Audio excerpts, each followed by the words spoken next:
एक बार फिर से एक सच्ची और हॉरर घटना में आपका स्वागत है। आप देख रहे हैं हॉरर स्टोरी विद एजे।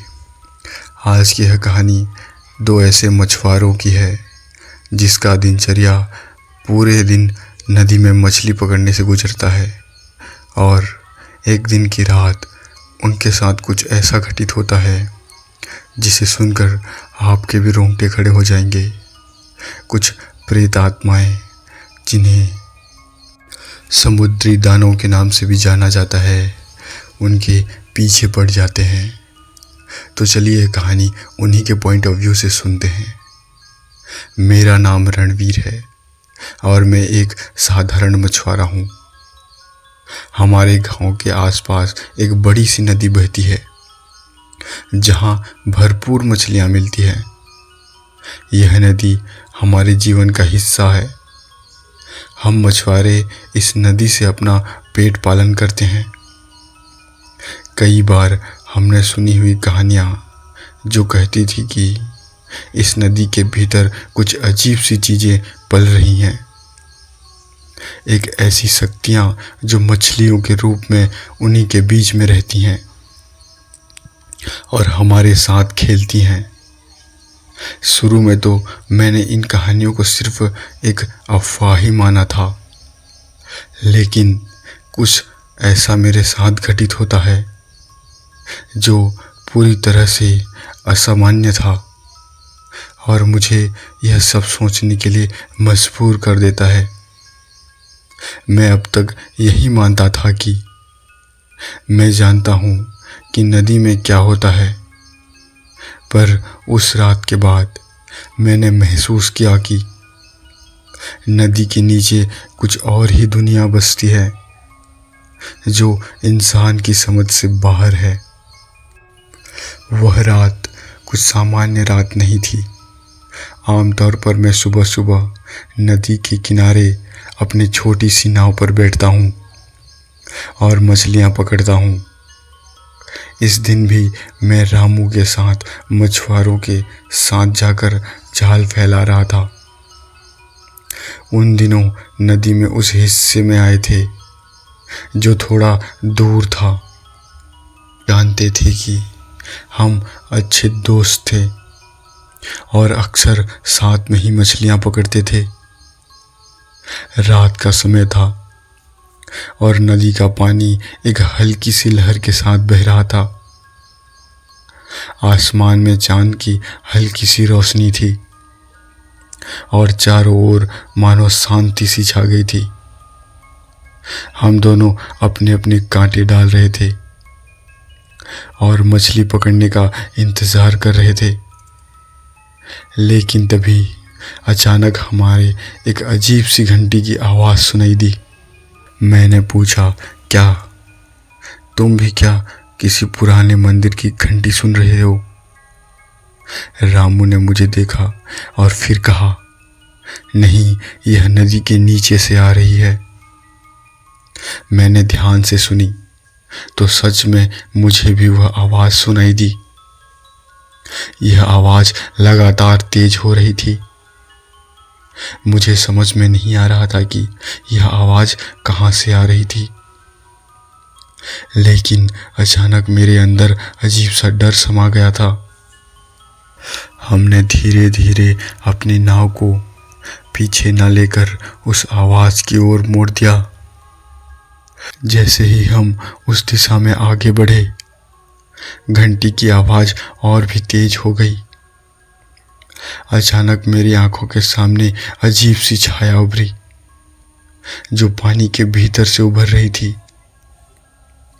यह एक बड़ी मछली जैसी लग रही थी, लेकिन उसकी आंखें कुछ अजीब सी थी और उसकी त्वचा गहरी काली। मैंने कुछ बोलने की कोशिश की, लेकिन जैसे ही मैंने अपना मुंह खोला, वह मछली तेजी से हमारे पास आई। उसके शरीर से एक अद्भुत सी गंध आ रही थी, जैसे कुछ सड़ी हुई मांस। रामू की हालत देखकर मुझे डर सा एहसास हुआ। उसकी आंखों में खौफ था और वह बुरी तरह कांप रहा था। हमने जल्दी से अपना जाल वापस खींचा, लेकिन जैसे ही हम उसे खींचने लगे, मछली ने जाल में कसकर पकड़ लिया। वह मछली अब अजीब सी चीखों के साथ हमारे पास आने लगी थी। उसकी आंखों में लाल आंच थी और वह किसी तरह में प्रेत आत्मा के प्रभाव में थी। अचानक उसके मुंह से निकली आवाज मुझे पूरी तरह से सिरहन से भर देती थी। तुम दोनों हमारे जाल से फंस गए हो। उसकी आवाज में कोई इंसानियत नहीं थी। वह तुम्हें हमारी भूख को शांत करना होगा। रामू ने झटके से नाव की दिशा बदली, लेकिन मछली ने उसे अपनी पकड़ में ले लिया। मेरी समझ में अब यह आ चुका था कि यह कोई आम मछली नहीं, यह एक प्रेतात्मा है। हम जाल के साथ बुरी तरह फंस चुके थे और अब नदी का पानी एक अजीब सी ताकत से हमें खींच रहा था। हमारे चारों ओर अचानक अंधेरा घना छा गया। नदी के पानी में जो हल्की सी रोशनी थी वह भी कहीं खो गई थी। अब हमें ऐसा लगने लगा था जैसे हम किसी अन्य दुनिया में पहुंच चुके थे। नदी का पानी गर्म होने लगा था और मुझे ऐसा लग रहा था जैसे नदी की गहराइयां हमें अपनी ओर खींच रही हो।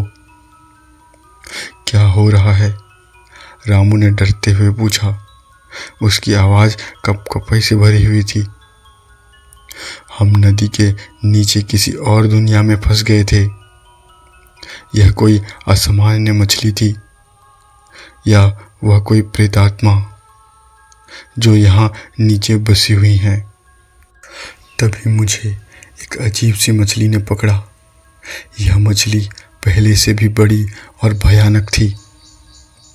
इसके शरीर में हल्की सी गूंज सुनाई दे रही थी, जैसे वह नदी के गहरे तल में उठकर हमारे पास आई हो।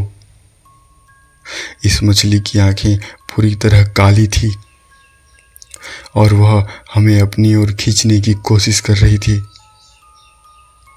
हमने जैसे तैसे उसे पानी से धकेलने की कोशिश की, लेकिन वह फिर भी हमारे जाल में फंस गई। अब जैसे जैसे हम नदी के अंदर बढ़े, हम उस घड़ी की आवाज को पूरी तरह से सुन चुके थे। घड़ी की आवाज और भी तेज हो रही थी, जैसे वह हमारे दिलों की गूंज रही हो। हम जितना भागने की कोशिश करते, उतना ही नदी के पास आते जा रहे थे। पानी में मौजूद प्रेतात्माएं अब हम पर पूरी तरह से हावी हो रही थीं।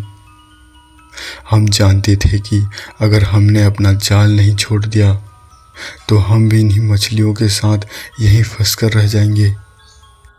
रामू की हालत बेहद खराब हो चुकी थी। वह अब मुझसे मदद की गुहार लगा रहा था, लेकिन मेरे पास कोई तरीका नहीं था। हम दोनों अब उस भूतिया दुनिया में फंस चुके थे। मुझे समझ में आ गया था कि यह सिर्फ एक मछली नहीं, बल्कि एक पूरी दुनिया है जो इस नदी में अंदर बसी हुई है। हमारे संघर्ष के बाद अंत में हमने नाव को सिर्फ से मोड़ दिया। जैसे तैसे बड़ी मुश्किल से नाव को किनारे की ओर ले गए। नदी के पानी में घना अंधेरा था, लेकिन जैसे जैसे हम किनारे के पास पहुंचे, वह अंधेरा कम होने लगा। एक समय के बाद हम दोनों किनारे पर पहुंच गए और गहरी सांस ली। हमारे शरीर पर घबराहट और थकावट की लकीरें थी, लेकिन हमने अपने आप को बचा लिया था। उस रात के बाद मैंने कभी भी उस नदी को वैसे नहीं देखा। जैसे पहले देखा करता था। अब मुझे यह समझ में आ चुका था कि इस नदी में कुछ और ही ताकतें हैं जो मछलियों के रूप में हमारा शिकार करती हैं। कभी कभी हम अपनी आँखों से जो कुछ देखते हैं वह पूरी सच्चाई नहीं होती। हमें यह समझना चाहिए कि दुनिया में कुछ ऐसी ताकतें भी हैं जिन्हें हम समझ नहीं सकते। नदी के गहरे पानी में बसी हुई प्रेतात्माएं हमारे जीवन के लिए एक अजीब और भूतिया भाग का हिस्सा हो चुकी थी। दोस्तों, आज की यह कहानी आपको कैसी लगी कमेंट करके ज़रूर बताएं और वीडियो को एक लाइक और चैनल को सब्सक्राइब ज़रूर करें।